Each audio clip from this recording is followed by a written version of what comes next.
भगवान ने कुत्ते को बनाया और कहा, पूरे दिन अपने घर के दरवाजे के पास बैठो और जो भी आए या गुजरे उस पर भौंकना। इसके लिए मैं तुम्हें 20 वर्ष की आयु दूंगा। कुत्ते ने कहा, यह बहुत लंबा समय है भौंकने के लिए, मुझे केवल 10 साल ही दीजिए और बाकी 10 मैं आपको वापस करता हूं। भगवान मान गए। फिर भगवान ने बंदर को बनाया और कहा, तुम कर्तव्य करो और लोगों को हंसाओ, इसके लिए मैं तुम्हें 20 वर्ष की आयु दूंगा। बंदर ने कहा, 20 वर्षों तक कर्तव्य करना, क्या मैं 10 वर्ष वापस कर दूं जैसे कुत्ते ने किए? भगवान मान गए। इसके बाद भगवान ने गाय को बनाया और कहा, तुम्हें हर दिन किसान के साथ खेत में जाना है, उसका हाथ बटाना है और किसान के परिवार को दूध देना है, इसके लिए मैं तुम्हें 60 वर्ष की आयु दूंगा। गाय ने कहा, 60 वर्षों के लिए यह कठिन जीवन है, मुझे 20 वर्ष ही दीजिए और बाकी 40 मैं आपको वापस करती हूं। और भगवान फिर मान गए।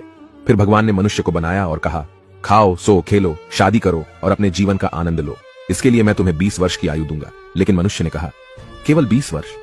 क्या आप मुझे कुत्ते द्वारा 10, गाय द्वारा 40 और बंदर द्वारा लौटाए गए 10 साल और नहीं दे सकते? भगवान मान गए और कहा, ठीक है, मैं तुम्हें 80 वर्ष की आयु देता हूं। इसलिए हम पहले 20 वर्ष में खाते, सोते, खेलते और आनंद लेते हैं। अगले 40 वर्षों में हम अपने परिवार को सपोर्ट करने के लिए सूरज में मेहनत करते हैं। अगले 10 वर्षों में हम अपने पोते पोतियों के मनोरंजन के लिए बंदर की तरह कर्तव्य करते हैं और आखिरी 10 वर्षों में हम बरामदे में बैठकर सभी पर चिल्लाते हैं। यही मानव जीवन है।